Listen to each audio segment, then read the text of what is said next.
Dip, gue dengar-dengar Presiden Prabowo punya usul Mm-mm. Apa untuk tuh? menghapus pemilihan kepala daerah. Jadi Oke. nantinya gubernur, wali Mm-mm. kota, bupati itu tidak lagi dipilih langsung. Seriusan lo? Benar.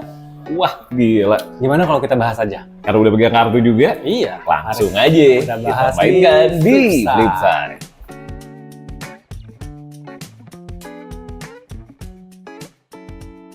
Kalau ngomongin soal pemilihan umum, apapun itu ya bentuknya, mau itu pilkada, mau itu pilpres, atau bahkan untuk pemangku kepentingan yang skalanya lebih kecil, ya lu tau lah, kalau dipilih sama badan yang lebih besar, itu bakal lebih efisien.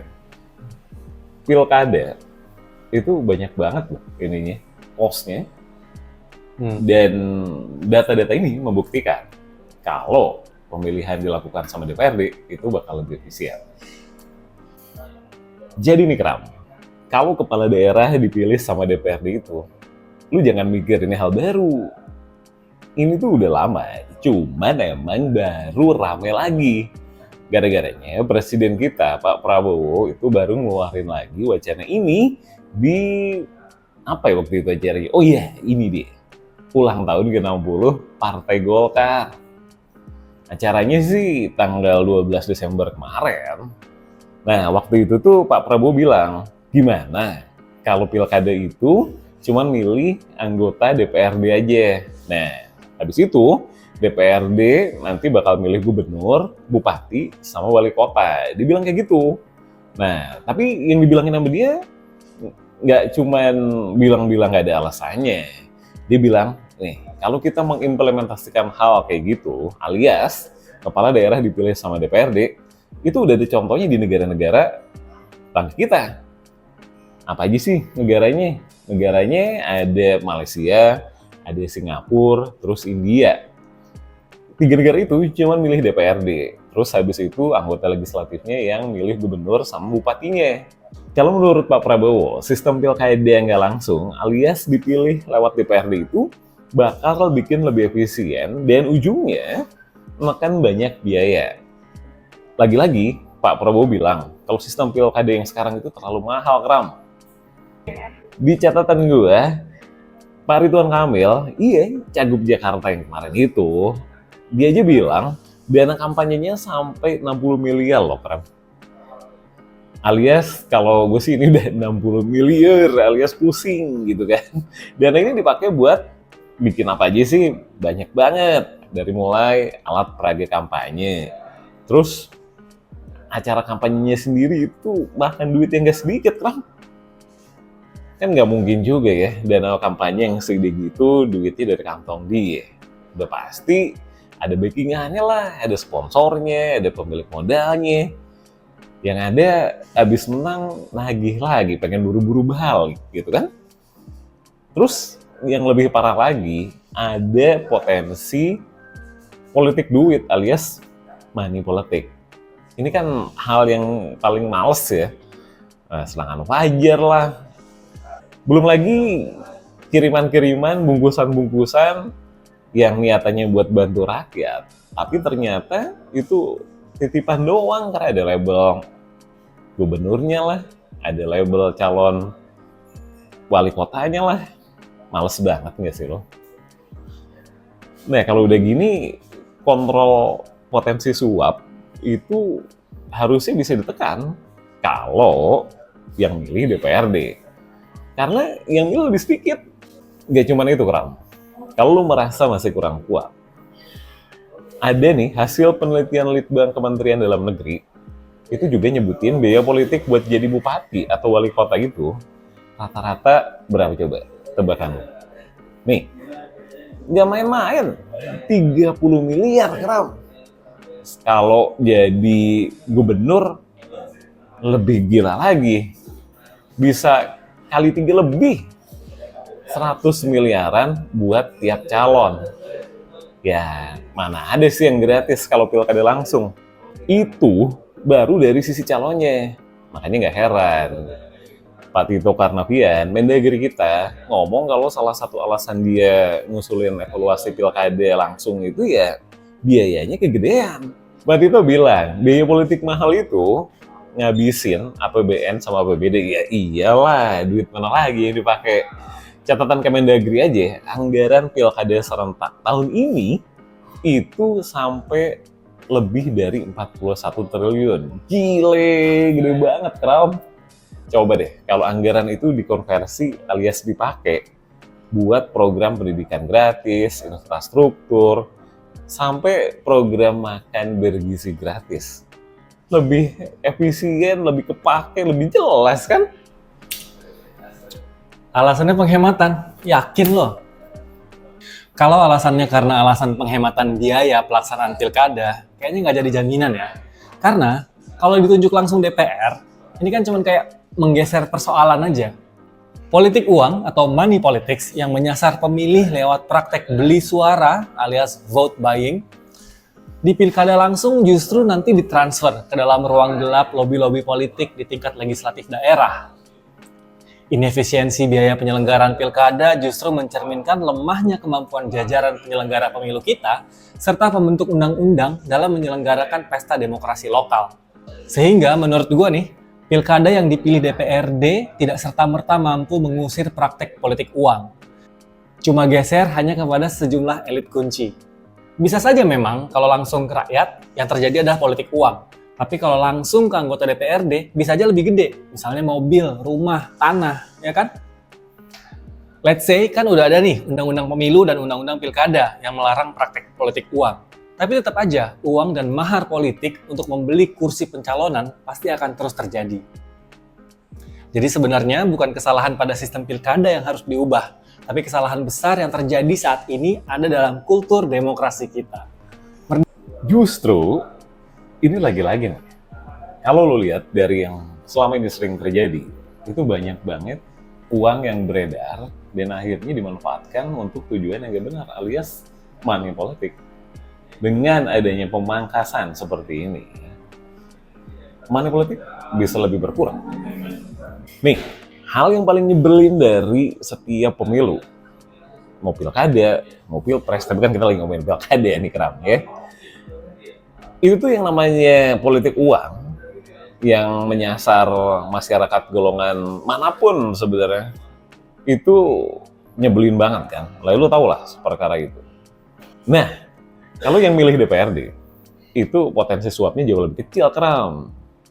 Ya kan? Yang milih sekarang cuman anggota DPRD sama paslon ya. Tapi kalau hanya segitu aja yang milih, mendeteksi praktek money politik itu lebih mudah. Nih ya, Kram, ada data dari Direktur Eksekutif Indikator Politik Indonesia. Namanya Pak Burhanuddin Muhtadi. Dia bilang, 35% responden yang nentuin pilihan karena uang di pemilu tahun ini, cuman 28% di pemilu 2019. Nah, terus di survei indikator yang jalannya habis pencoblosan, tanggal 14 Februari kemarin, itu masyarakat yang bilang kalau politik uang nggak wajar, turun jumlahnya. Artinya, jumlah orang yang menilai politik uang itu hal yang wajar naik. Terus, jumlah pemilih yang nolak politik uang turun. Tapi, di pemilu 2019, 9,8% pemilih itu bilang mereka nolak politik uang. Nah, 5 tahun kemudian cuma 8%.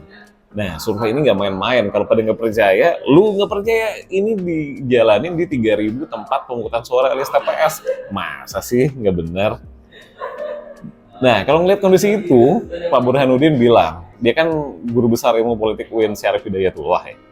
Dia bilang kalau Indonesia sekarang itu udah jadi salah satu negara yang tingkat praktek politik uangnya itu salah satu yang terbesar dunia atau bahkan yang paling gede. Lu perlu catat nih Kram, kalau gue bilang Indonesia saat ini berada di peringkat ketiga, tahu? Gila kan?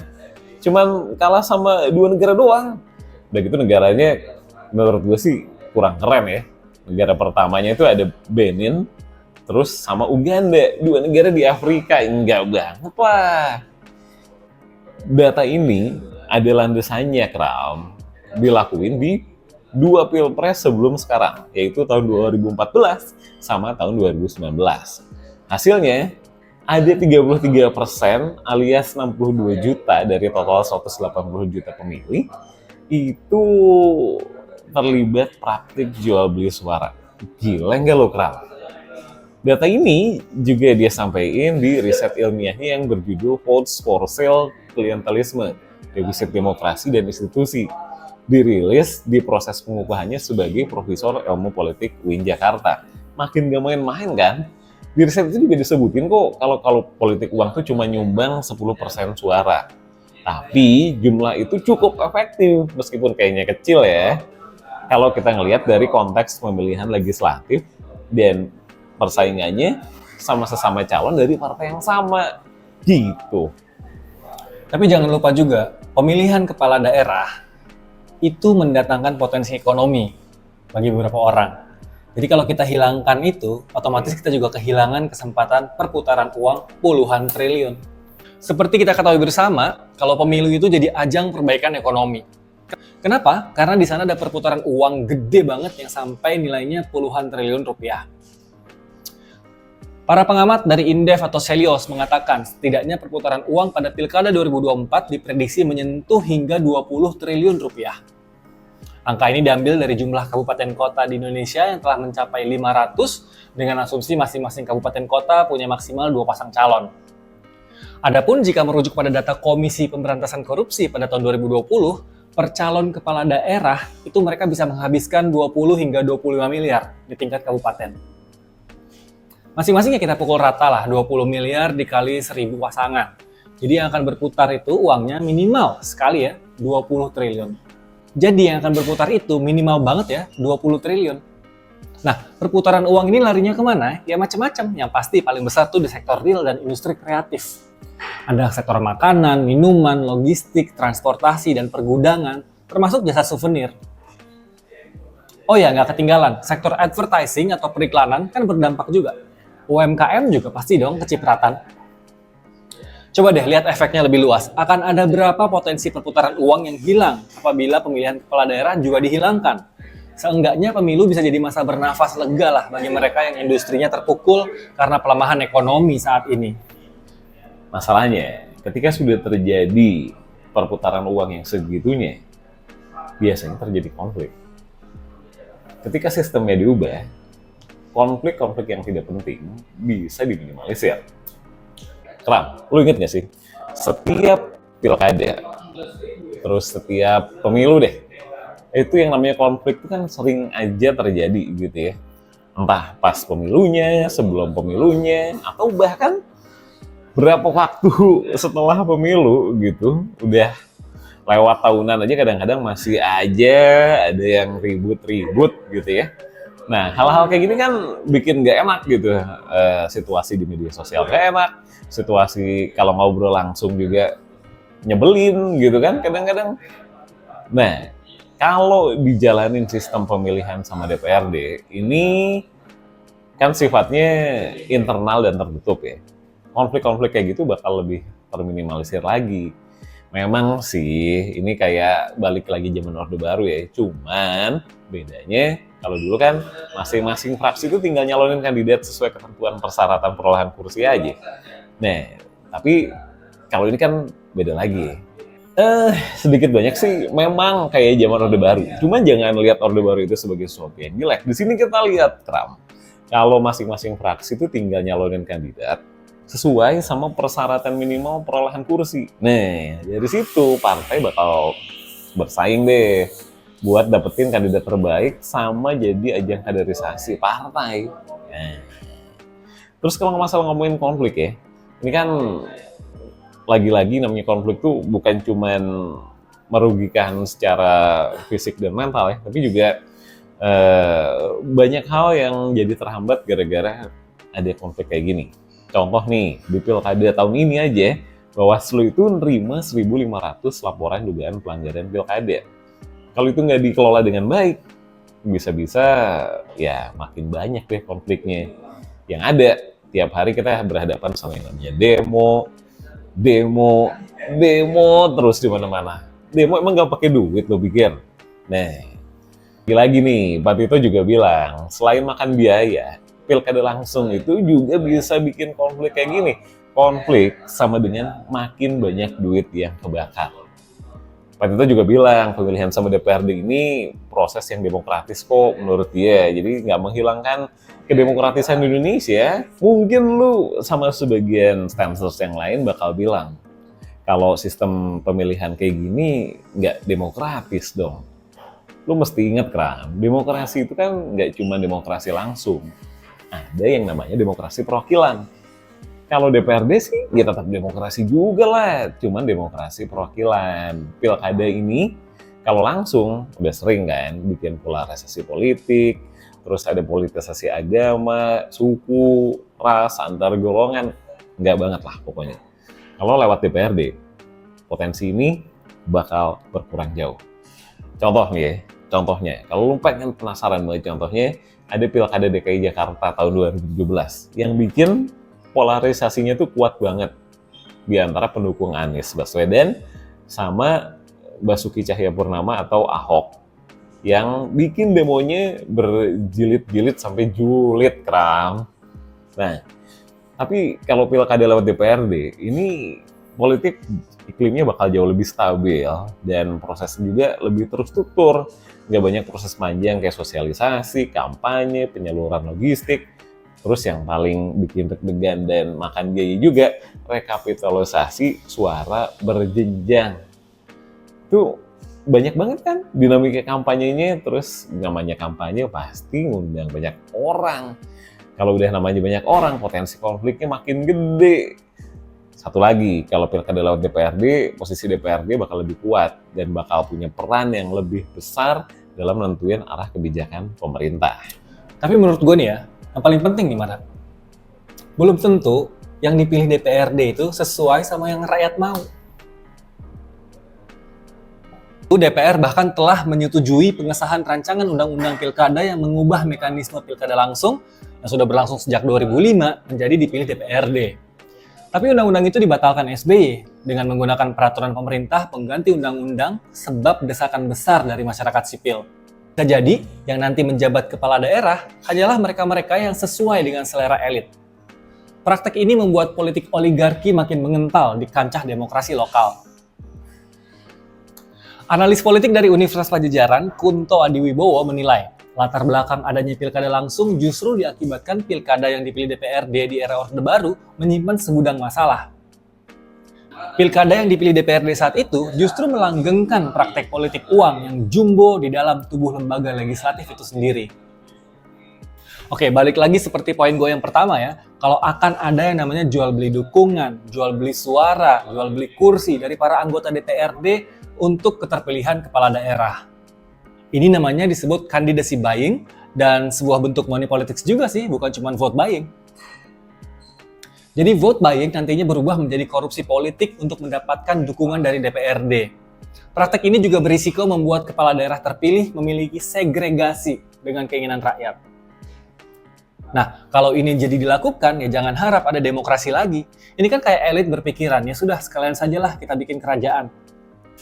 Lagi pula ya, pemilihan kepala daerah oleh DPRD itu juga nggak menjamin orang yang dipilih mampu merepresentasikan aspirasi rakyat mayoritas atau keterwakilan rakyat.